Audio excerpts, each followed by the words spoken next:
최근 부산에서 여중생들이 또래 학생을 피투성이가 될 때까지 폭행한 사건 참 충격입니다. 오늘은 강릉에서도 이 10대들이 6명이 7시간 동안이나 무차별적으로 폭행했다, 이런 사실이 또 알려졌네요. 날로 잔혹해져만 가는 10대들의 범죄, 이러다 보니까 소년법 개정 내지는 폐지해야 하는 것 아니냐, 이런 여론도 높은데요. 이 문제 한번 짚어봅니다. 경기대학교 범죄심리학과 이수정 교수, 안녕하세요. 네, 안녕하십니까. 이런 이 강력 사건의 이 연령대가 점점 낮아지고 있는 게 사실입니까? 예, 그 소년 범죄를 처벌하는 나이를 내려서요. 예. 지금 촉법소년도 지금 처분이 되는 경우들이 늘어나고 있습니다. 예. 그리고 이런 그 소년범들의 잔혹성도 점점 심화되는 게 또 맞습니까?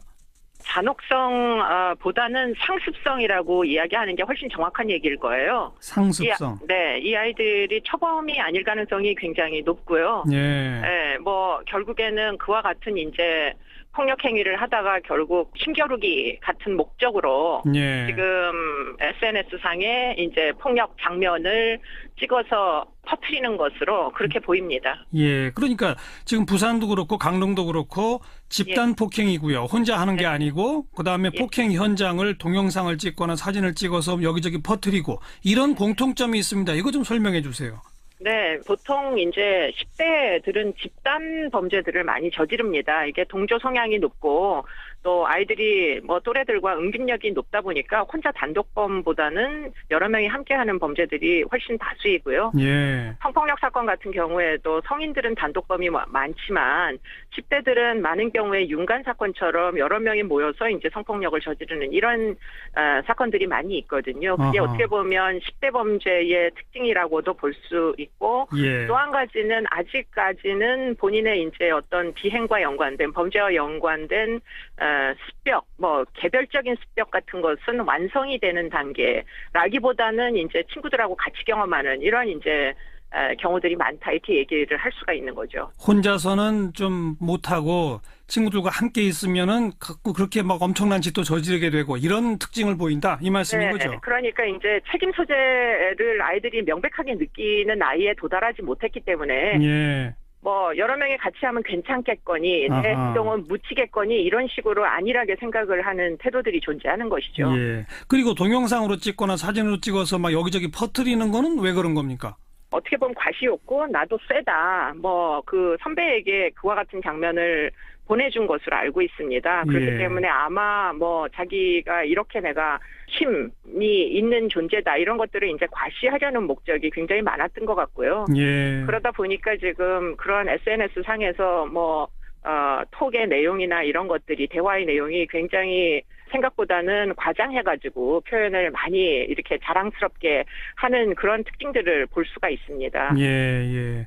뭐 예를 들어서 부산의 경우 뭐 피 튀기는 게 좋다, 어차피 살인 미수인데 더 때리자, 뭐 이런 말까지 하고 각종 도구도 사용하고, 이런 심리 뭐라고 이해해야 합니까? 그러니까 뭐 집단이 보통 뭐 집단으로 폭력을 할 때 단독으로 할 때보다는 훨씬 더 위험 수위가 높아집니다. 일종의 집단 몰입 같은 게 있어가지고 책임이 분산이 되다 보니까 뭐 예. 그런 이제 상승 효과 같은 게 틀림없이 존재하는 거죠. 더군다나 아직은 10대이다 보니까 그렇게 했을 때 그게 전부 증거로 남아서 차후에 재판을 받거나 할 때 굉장히 불리하게 사용될 수 있을 것이다라는 점까지는 아직은 짐작을 하지 못하는. 네, 네. 그거보다는 오히려 그냥 힘 있는 거를 겨루고 과시하고, 이게 아이들한테는 더 중요한 그런 이제 특징들을 보이는 거죠. 자, 이처럼 강력 사건의 연령대가 점점 낮아지고 또 이렇게 잔혹해지고 이러다 보니까 소년법 아예 없애거나 아니면 이 중죄인 경우는 소년법의 이 형량을 더 좀 높이는 식으로 개정하거나 이럴 필요가 있다는 얘기들이 나옵니다. 이수정 교수는 어떻게 보세요? 그러니까 일단 형사처벌 연령을 뭐 13세든 12세든 낮추는 거는 일단은 아이들의 발달 과정상 적합하다고 보기가 좀 어려운 측면이 있습니다. 그래요? 초등학교 고학년 아이들의 추론 능력이라는 게 뭐 예를 들자면 사형제도가 있으면 살인을 하지 말아야 된다, 뭐 이렇게 하면 나중에 사형의 선고를 받을 수도 있다, 이런 추론을 아직까지 아이들은 하지 못하는 연령대라는 게 존재하거든요. 예. 그렇기 때문에 결국은 법의 형벌의 수위를 아무리 높여도 제지력을 발휘하지 못하는 발달 단계에서는 사실 무조건 엄벌주의를 집행하는 것은 굉장히 어렵습니다. 네. 더군다나 이제 아이들을 그렇게 어린아이들을 교도소로 보내게 되면 교도소 환경이 사실은 교육기관이 아니거든요. 예. 그렇기 때문에 소년법이 이제 목적으로 하는 교육과 선도의 기능을 전혀 발휘할 수 없는 교도소로 초등학교 고학년이나 중학교 1학년 아이들을 보내도 되겠는가. 네. 어른 범죄자들하고 누범자들하고 다 섞어놔서 얘네들이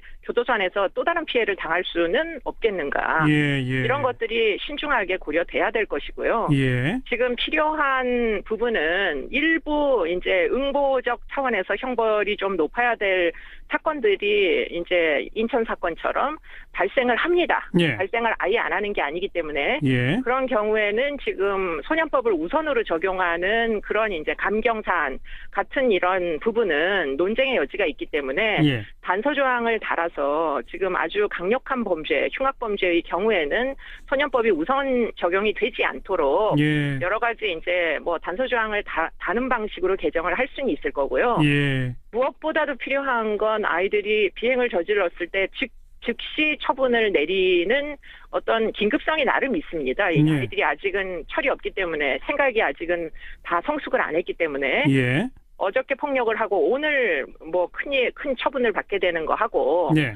3개월, 5개월을 기다려서 한참 있다가 뭐 작년에 너가 무슨 일을 했으니까 처분을 인제서야 받는다. 이건 사실 경각심이 없지 않습니까? 예. 그렇기 예. 때문에 이제 영미법 국가에서는 그 다이버전 제도라는 전환 정책을 굉장히 많이 집행하는데요. 예. 그 전환 정책이라는 것은 입건이 돼서 송치가 될 때 검찰을 거치지 않고 법원으로 즉시 가는 겁니다. 아하. 그렇기 때문에 아주 그 행정에 소요되는 시간이 짧아지게 되는 거죠. 예. 예. 어떤 경우에는 일주일 만에도 처분의 결과가 나오고요. 그래요. 네, 그리고는 이제 그 처분을 할 때 아이들이 아주 취약한 환경에 있는 경우에는 친권을 제한을 해가지고 아이들 보호시설로 보내고 예. 부모를 교육을 시키는 그러한 이제 강제 처분이 법원에 의하여 내려지기도 합니다. 아하. 그러니까 아이들의 비행은 사실 아이들 책임만은 아닐 수 있거든요. 예. 부모의 책임 소재를 예. 분명하게 집행하도록 법원에서 이제 그 다양한 처분을 집행하는 것들을 우리가 관찰할 수가 있거든요. 네. 네, 지금 우리 경우에는 모두를 아이만의 이제 책임으로 지금 엄벌주의에 처하라는 논쟁이 진행되고 있는 것은 그렇죠. 예, 좀 걱정스러운 측면이 있죠. 그리고 우리는 재판 받는데 수개월 걸리고 그 수개월 동안은 그 아이들도 교도소에 있게 되는 거죠, 일단은. 네, 구치소에 지금 인천 사건의 경우에도 이 예. 아이가 어른 범죄자들하고 구치소에 섞여 있습니다. 아, 그 네. 기간은 짧게 할수록 좋은 것이고, 그죠? 그렇죠. 교육이 필요한데 그리고 교육 예. 기간을 다 놓치게 되는 거죠. 그리고 그 어린이들, 그죠? 소년범들뿐만 아니라 부모까지에 대한 교육까지가 법적으로 보완이 돼야 한다, 이 말씀이네요. 그렇습니다. 네. 여기까지 말씀드릴게요. 고맙습니다. 감사합니다. 경기대학교 범죄심리학과 이수정 교수였습니다. 부산에서 일어난 일이죠. 잔인한 폭행으로 피투성이가 된 여중생이 2달 전에도 같은 학생으로부터 폭행을 당해 경찰에 신고까지 한 것으로 밝혀졌습니다. 최근의 폭행이 우발적인 단순 폭행이 아니라 보복 폭행일 가능성이 크다는 겁니다. 손재호 기자가 보도합니다. 1시간 동안 발길질과 공사자재, 의자, 유리병 등으로 무차별 폭행당한 여중생의 모습은 충격 그 자체였습니다. 무슨 이유로 이런 폭행을 당했을까가 의문이었지만 애초 경찰은 가해 여학생들이 피해 여학생의 태도를 문제 삼아 폭행했다고 밝혔습니다. 하지만 2달 전에도 폭행이 있었던 것으로 드러났습니다. 피해 여중생 A양의 부모가 지난 6월 30일 여중생 5명을 A양 폭행 혐의로 신고한 사실이 공개됐습니다. 당시 A양의 부모는 딸이 눈에 피멍이 들 정도로 폭행을 당했다고 신고했습니다.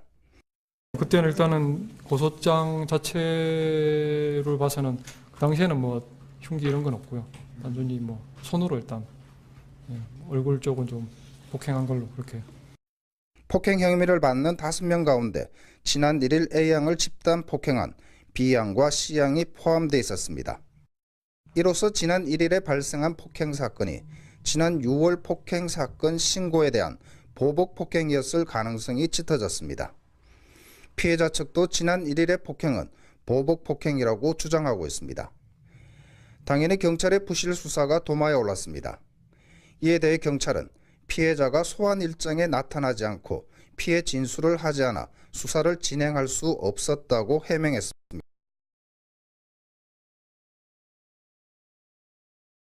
이라고 이야기하는 게 훨씬 정확한 얘기일 거예요. 상습성.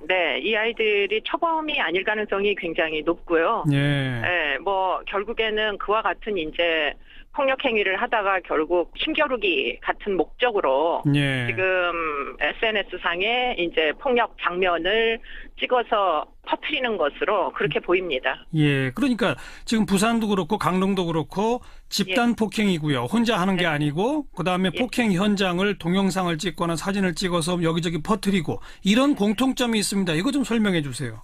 네, 보통 이제 10대들은 집단 범죄들을 많이 저지릅니다. 이게 동조 성향이 높고 또 아이들이 뭐 또래들과 응집력이 높다 보니까 혼자 단독범보다는 여러 명이 함께하는 범죄들이 훨씬 다수이고요. 예. 성폭력 사건 같은 경우에도 성인들은 단독범이 많지만 그리고 책임이 분산이 되다 보니까 뭐 예. 그런 이제 상승 효과 같은 게 틀림없이 존재하는 거죠. 더군다나 아직은 10대이다 보니까 그렇게 했을 때 그게 전부 증거로 남아서 차후에 재판을 받거나 할 때 굉장히 불리하게 사용될 수 있을 것이다라는 점까지는 아직은 짐작을 하지 못하는 네. 그거보다는 오히려 그냥 힘 있는 거를 겨루고 과시하고 이게 아이들한테는 더 중요한 그런 이제 특징들을 보이는 거죠. 자, 이처럼 강력 사건의 연령대가 점점 낮아지고 또 이렇게 잔혹해지고 이러다 보니까 소년법 아예 없애거나 아니면 이 중죄인 경우는 소년법의 이 형량을 더 좀 높이는 식으로 개정하거나 이럴 필요가 있다는 얘기들이 나옵니다. 이수정 교수는 어떻게 보세요? 그러니까 일단 형사처벌 연령을 뭐 13세든 12세든 낮추는 거는 일단은 아이들의 발달 과정상 적합하다고 보기가 좀 어려운 측면이 있습니다. 그래요. 최근 부산에서 여중생들이 또래 학생을 피투성이가 될 때까지 폭행한 사건 참 충격입니다. 오늘은 강릉에서도 이 10대들이 6명이 7시간 동안이나 무차별적으로 폭행했다. 이런 사실이 또 알려졌네요. 날로 잔혹해져만 가는 10대들의 범죄. 이러다 보니까 소년법 개정 내지는 폐지해야 하는 것 아니냐 이런 여론도 높은데요. 이 문제 한번 짚어봅니다. 경기대학교 범죄심리학과 이수정 교수 안녕하세요. 네, 안녕하십니까. 이런 이 강력 사건의 이 연령대가 점점 낮아지고 있는 게 사실입니까? 예, 그 소년 범죄를 처벌하는 나이를 내려서요. 예. 촉법 소년도 지금 처분이 되는 경우들이 늘어나고 있습니다. 예. 그리고 이런 그 소년범들의 잔혹성도 점점 심화되는 게 또 맞습니까? 잔혹성보다는 상습. 이는 거는 왜 그런 겁니까? 어떻게 보면 과시욕구, 나도 쎄다. 뭐 그 선배에게 그와 같은 장면을 보내준 것으로 알고 있습니다. 그렇기 예. 때문에 아마 뭐 자기가 이렇게 내가 힘이 있는 존재다 이런 것들을 이제 과시하려는 목적이 굉장히 많았던 것 같고요. 예. 그러다 보니까 지금 그런 SNS 상에서 뭐 톡의 내용이나 이런 것들이 대화의 내용이 굉장히 생각보다는 과장해가지고 표현을 많이 이렇게 자랑스럽게 하는 그런 특징들을 볼 수가 있습니다. 예, 예. 뭐 예를 들어서 부산의 경우 뭐 피 튀기는 게 좋다. 어차피 살인 미수인데 더 때리자. 뭐 이런 말까지 하고 각종 도구도 사용하고 이런 심리 뭐라고 이해해야 합니까? 그러니까 뭐 집단이 보통 뭐 집단으로 폭력을 할 때 단독으로 할 때보다는 훨씬 더 위험 수위가 높아집니다. 일종의 집단 몰입 같은 게 있어가지고 10대들은 많은 경우에 윤관 사건처럼 여러 명이 모여서 이제 성폭력을 저지르는 이런 사건들이 많이 있거든요. 그게 어떻게 보면 10대 범죄의 특징이라고도 볼 수 있고 예. 또 한 가지는 아직까지는 본인의 이제 어떤 비행과 연관된 범죄와 연관된 습벽, 뭐 개별적인 습벽 같은 것은 완성이 되는 단계라기보다는 이제 친구들하고 같이 경험하는 이런 이제 경우들이 많다 이렇게 얘기를 할 수가 있는 거죠. 혼자서는 좀 못하고 친구들과 함께 있으면은 그렇게 막 엄청난 짓도 저지르게 되고 이런 특징을 보인다 이 말씀인 거죠. 그러니까 이제 책임 소재를 아이들이 명백하게 느끼는 나이에 도달하지 못했기 때문에 예. 뭐 여러 명이 같이 하면 괜찮겠거니 내 행동은 묻히겠거니 이런 식으로 안일하게 생각을 하는 태도들이 존재하는 것이죠. 예. 그리고 동영상으로 찍거나 사진으로 찍어서 막 여기저기 퍼뜨리